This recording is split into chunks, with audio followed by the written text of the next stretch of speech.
Welcome everyone to League of Leaders segment of Hot Topic Tuesday. I'm Zach Sudi, joined by Al Fragnoli. Al, we have a couple of hot topics tonight. Nothing extremely pressing, but some milestones to talk about, good and bad, and then some surprising news from the NFL. So I want to lead off with Patrick Marleau. Um, he is going to be breaking the NHL games played record this evening. I believe it's this evening. And wanted to get your thoughts on his career and this amazing accomplishment. Yeah. First of all, Patrick Marleau, what a class act. He is just a veteran player. A lot of respect around the league for him. Um, he's breaking that record. He is breaking that record that's held by Gordie Howe. So obviously here in Metro Detroit in the Michigan area, a lot of Gordie Howe fans, a lot of respect for him and what he did in the NHL. So he's a fantastic player, no longer with us, obviously, but I think that he would be very, very happy with Patrick Marleau being the gentleman to break his record. He's a class act, as I mentioned, well respected around the league. So, all records are meant to be broken, right? So this one has been held for 60 years, I believe, which is unbelievable. So hats off to Patrick Marleau. He has been a face of the NHL for the past 2 decades. And he's been a great, great joy to watch out there on the ice. So I think it's fantastic that it's happening to Patrick Marleau. Zach, your thoughts? I think it's fantastic. And like you said, records are made to be broken. But what's really remarkable is that 1997 draft. He was chosen number 2 overall by the San Jose Sharks. Number 1, Joe Thornton.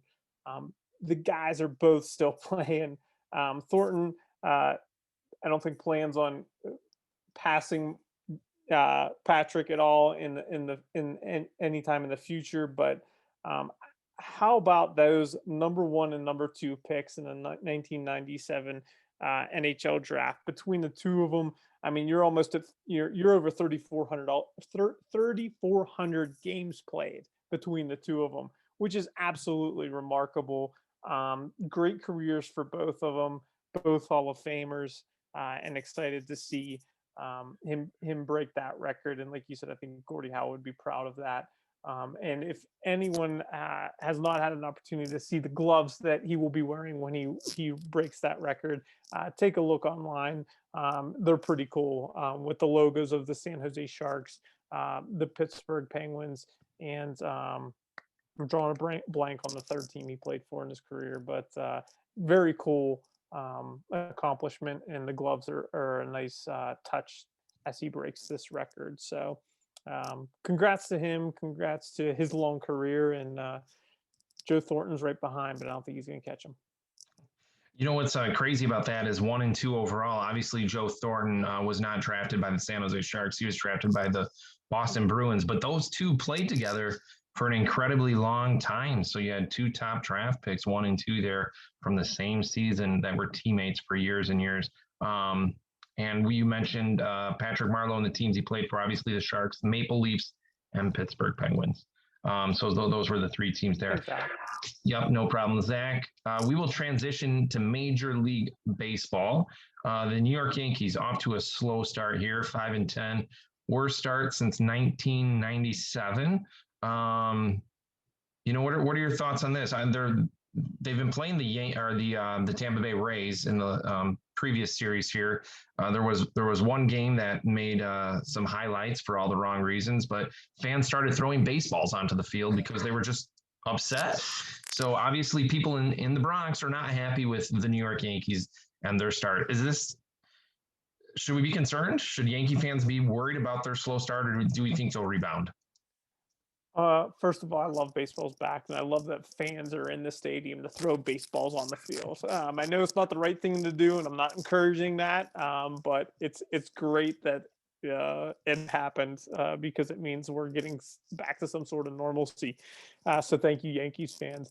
But as for the record of 5-10, I don't think it's anything that anyone needs to worry about. I think in baseball, you can't really worry about records until at least Memorial Day to really get a sense of what the team's going to do for the rest of this season.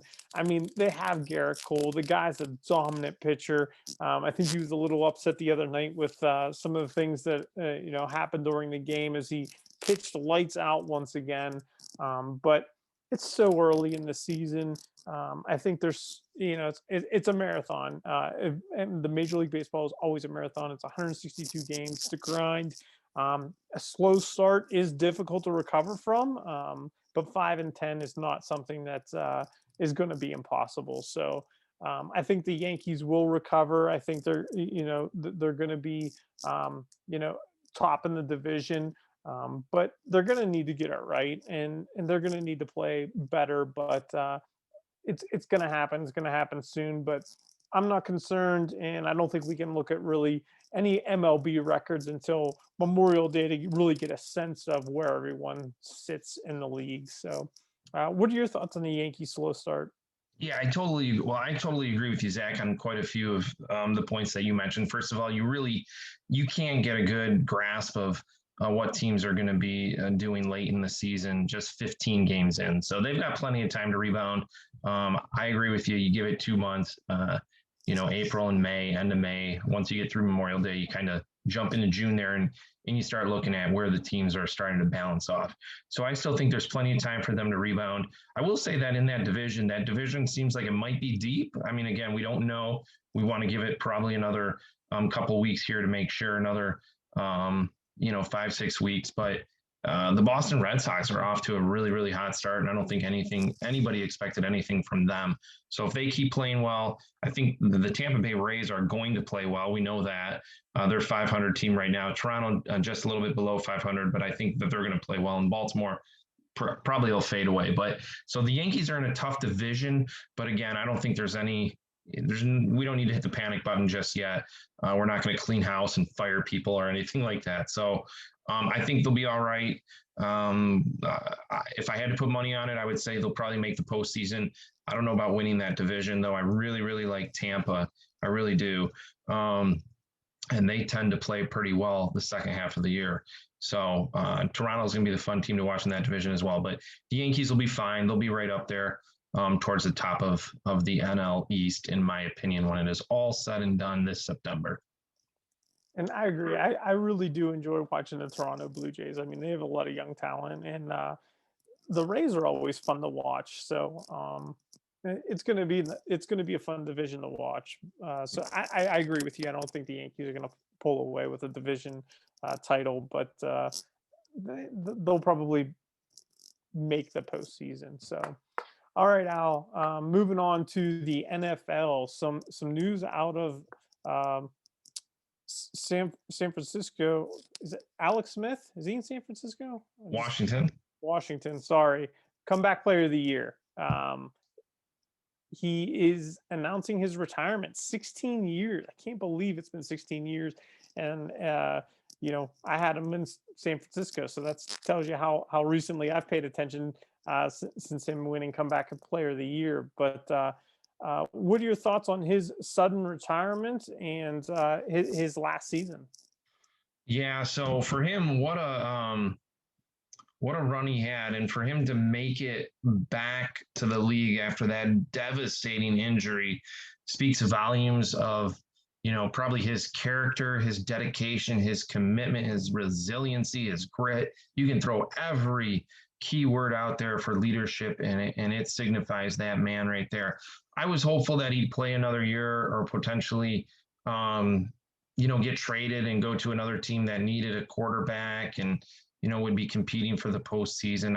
I was very hopeful that would happen, but it didn't. So, he's a fantastic leader, and all I can say is that for him to come back from that injury, I just think it speaks volumes of him as a person and what he has inside that heart of his. So I think he's a good role model, setting a good example for his children and for all the other kids out there that are looking to overcome obstacles that get thrown their way throughout the course of life. Because as we all know, life is not easy. It's challenging. It's got its bumps in the roads, and that man has overcome those challenges. So a tribute to Alex Smith.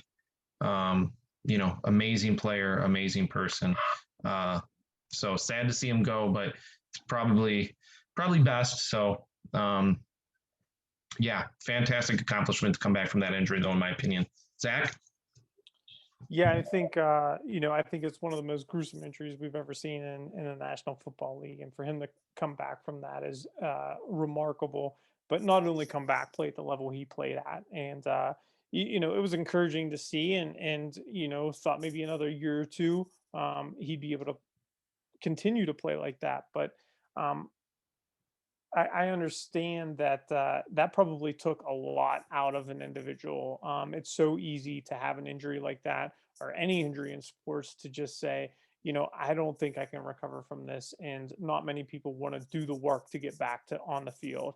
And Alex Smith not only did the work to get back on the field, he did the work to earn a starting position, and he did it to win Comeback Player of the Year. So it absolutely remarkable in what he did. um, I think he had a great career, first round, number one pick overall. So, wish he would have had a lot more success in his career, but I think um, that was probably one of the highlights of his career is coming back from such a gruesome injury where he risked losing his leg, and came back and won comeback play of the year. It's one of those things you can't even believe when you say it out loud that he accomplished that. So I think sometimes that puts things in perspective too, that the amount of work that he put into it and the risk that he took. Maybe he kind of brought, thought about some things of what's important to him, and maybe football, comes second next to his family. But I think it's absolutely remarkable. Happy for him, for the career that he had, and that he was able to recover from that injury, and play football again. And I hope that's what he is remembered for. So I think kudos to him. And like you said, grit, passion, all of that. That's what it takes to come back from something like that. And he was an example of that. Zach, to kind of wrap it up, and on your comments there too, um, I think the more I think about it, I think that he exerted so much energy, mentally, physically, emotionally, in that year and a half to come back from that devastating injury, that I think he gave it his all to say, I'm not going to end this way. I'm not done.